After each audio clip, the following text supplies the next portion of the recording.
بسم الله الرحمن الرحيم السلام عليكم ورحمة الله وبركاته وأنا دكتور يوسف waxaan ka hadlaynaa waa maxay dhabar xanuun maxaa sababa dhabar xanuunka maxaa looga hortagi karaa dhabar xanuunka haddii uu kugu dhaco jimicsi noocee ah aad sameynaysaa ama sidee aad uga hortagi karaysaa siiba waxaan ka hadlaynaa dhabar xanuunka qaybta hoose ee dhabar xanuunka ayaan ka hadlaynaa dhabar xanuunka waxyaabo aad u tiro badan ayaa sababa dhabar xanuunka halkana ama hal marna kuma soo koobi karno laakiin waxaan soo qaadanaynaa waxyaabaha ugu badan ee had iyo jeer sababa dhabar xanuunka ee maalin kasta aan la kulanno hospitaalka dadku ka caawdaan ee noola yimaadaan ayaan dhowr xabo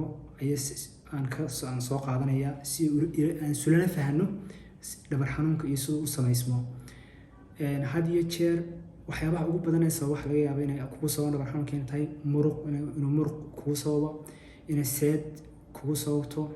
arjowda ama xejiye ama lafba ay tahay ama saxanka dhabarka ay tahay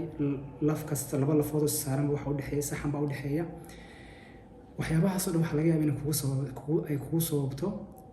jug hore ku gaadhay yaraantaadii waxa laga yaabaa iyadoo inay kugu soo baxdo ama ay kugu saamayso dhabar xanuun marka halkan waxaan ku hayaa iyadoo model ah sidoo uu dhabar xanuunku u samaysmo sidoo ama muruqa u sameeyo muruq xanuunku u yimaado neerfaha iyo sidoo u samaysmo muruq xanuunka uu sameeyo dhammaan waxaan rabaa inaan halkan idinku sharaxo halkan waxaan ku hayaa waa laf dhabartii sidaad ku aragtaan laftan halkan lafi istul saarnaa weeye laftan waa adiga arka waa laf qof da'a weeye laftiisii oo sida laftii isku dhacday iskugu duntay waa aragtaan laf kasta markuu laftu ay normal tahay ama da'da dhexe tahay ama yaraanta tahay waxyaabahan oo dhan ma laha laakiin laf kasta laba lafood oo lafa is dul saaran waa laf dhabartii halkan waxa kaga jira xangulihii kaasina waa xangulihii weynaa ee waxa ku dhex jira kana waxa la dhahaa kaasina waa saxankii laba lafood kasta waxa u dhaxeeya saxan baa u dhaxeeya dheegagana waxa ka baxa neerfayaashii midigta iyo bidixdaba waxa ka baxaya neerfayaashii marka waxaana ay leedahay xagana waa ricidihii dhabarkaaga hada taabato waa dareemi karaysaa ricidaha waa dareemi karaysaa hada taabato dhabarkaaga xagan waxa ka haya muruqyadii baa ka haya muruqyadii gudaha iyo kuwii dabadaba laf kasta laba lafood oo kastana waxa isku haya xejiye ayaa isku haya marka waxyaabaha muruq xanuunka oo kale haddii muruqyadaadu ay daciif noqdaan muruqyadii xaggan aanad jimicsi samaynin oo ay daciif noqdaan waxay muruqyadu hayaan laftan ay halkeeda ku hayaan muruqyadii markay daciif noqdaan shaqadii ahayn baa hoos u dhacaysa waxaa ku dhuxaysmaya cadaadis baa ku samaysmaya neerfihii imanka neerfihii waa kaas wax cadaadisa kuma hayo wax cadaadis ku jira ma jiro laakiin cadaadis baa ku waxaysmaya mar allaale markuu cadaadis neerfaha ku waxaysmo oo ku yimaado cadaadis caabuqa imanaya markuu caabuq yimaado neerfihiina amarkii wuxuu siinayaa muruqii buu amarkii siinayaa muruqii wuu isku duumayaa muruq xanuun baa imanaya sidaas si leeg laba lafood oo kasta waxa u dhaxeeya laabato yar baa u dhaxeysa laabatadaas oo kale haddii arthritis oo kale ama osteoarthritis uu kaaga dhaco isagana cadaadisa ku imanaya neerfihii mar hadduu cadaadis ku yimaado neerfihii si leeg muruq xanuun baa imanaya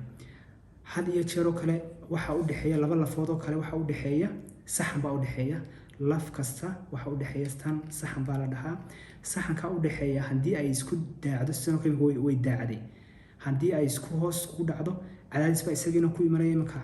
labadan neerfahan oo kale imanka eeg neerfahan cadaadis baa ku yimi ma dhaqaaqi karo cadaadis laakiin kan kale waa okay wax cadaadis kuma iman cadaadiskaas markuu ku yimaado joints laabatadii kale way isku dhacday waxa kaloo yimi saxankii sidaad ku aragto waxa ku yimi uu daacay waata dabada u soo baxday qaybta dabada u soo baxday cadaadis ay ku samaysmaysaa neerfihii ay cadaadis ku samaysmaysaa neerfihiina caabuqa imanaya muruq xanuun baa kugu imanaya sidaasaad uga cabanaysaa dhabar xanuun halkan oo kalena waa iyadoo normal ah wataa gudihii ku jirta qaybtii gudaha ee saxanka gudihiisii laakiin halkan waa iyadoo aan normal ahayn wataa dabadii u soo baxday qaybta dabadii u soo baxday oo kale neerfaha ay cadaadis ku qabanaysaa sidaa daraaddeed buu qofkii u dareemaya dhabar xanuun uu dareemaya. waxaa laga yaabaa inaad qayb ka mid ah dhabar xanuunka qayb ka mid ah inaad ku xanuunto. waxaa laga yaabaa in labada qaybood ku xanuunaan. had iyo jeerna dhabar xanuunku wuxuu kaloo sameeyaa inuu hoosta dego, waayo neerfayaasha dhiigga ka baxa qaar baa hoosta aada oo lugta hoose qofkii wuxuu dareemayaa lugta dabadeeda, ruuga dabadiisa ilaa adinka ayuu wuxuu ka dareemayaa xanuun buu ka dareemayaa, muruq xanuun buu ka dareemayaa, wuxuu ka dareemayaa kale kabuub buu ka dareemayaa, wuxuu kaloo ka dareemayaa in irbadoo kale lagu mudmudayo kale ayuu ka dareemayaa. waxyaabahaas oo dhan waxaa laga yaabaa inaad dhabarkiiba muruq aanad xoogba ka dareemin, xanuun aad u badan aanad ka dareemin, laakiin lugtii aad ka dareentay. marka haddii uu saxankaas oo kale uu daacitaan yimaado ama saxankaas hoos ku dhaca, laftii oo kale ay isku dhacdo, qofku hadduu lafa jileec oo kale uu leeyahay, siiba dumarka hadday hore waxaynu uga hadlay vitamin D ayaynu uga hadloo kale. vitamin D-gu aad iyo aad ama fitamiinka cadceedda wuxuu uga qayb qaataa dhabar xanuunka. had iyo jeer dadka fitamiinkiisu hooseeyo dhabar xanuun bay leeyihiin, madax xanuun bay leeyihiin, madax xanuun bay ka cawdaan. waxaa kaloo qofku ka caawinayaa awood la-aan, daciif iyo awood la-aan iyo inuu daalayo ayuu ka cabanaya. waxyaabahaas oo dhan ayuu ka cabanayaa haddaba fitamiinkaaga hooseeyo. marka fadlan qaado fitamiinka supplementiga ah,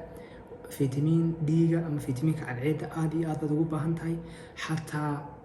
dadka Soomaaliya ka yimaada ee dhakhtarada dibadda yimaada, baaritaanku marka laga sameeyo badankoodu fitamiinkoodu waa aad ba hooseeya. waxaa laga yaabaa dumarkii oo kale inaanay cadceed badanba helin. marka horena waan uga hadlay, waana daawan doontaa fitamiinka iyo muhiimadda uu leeyahay. marka aynu soo noqon dhabar xanuunkii, waxaa laga yaabaa inuu laftoo kale ama laf jabtoo kale ama ligament haddii qofku shil galoo kale ama uu meel kasoo dhaco kale, hadii jira way yar yihiin ligament xijiyaha inay wax gaadhaan,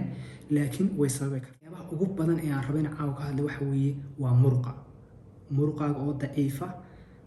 muruqaaga dhabarka oo daciifa aad waxay u sababtaa lafa xanuun, dhabar xanuun bay sababtaa. marka fadlan waxaad samaysaa jimicsiyo waan idiin soo saarayaa, sida sawir ku aragtaan waan idiin soo saarayaa videoga, sida u aragtaan jimicsiyada aan waxba ku safe ah, aan waxba ku yeelin. haddaad xataa dhabar xanuun ka dareemayso aad samaynayso si aad u adkayso muruqyadii dhabarkaaga, aad u adkayso si ay shaqadoodii u qabsadaan oo muruq xanuunkiina hoos kaaga dhaco. had iyo jeer waxyaabaha waxa muhiimka ah waxa weeye aan had iyo jeer dadka la siiyo kale caabuq waa meesha yimi in caabuqii hoos loo dhigo oo dawo lagu siiyo xanuunkii oo kale, waayo muruqii hadduu dhabar xanuun dhinaca uma socon karaysid, waayo muruqii baa ku xanuunaya. muruqii la dabciyo,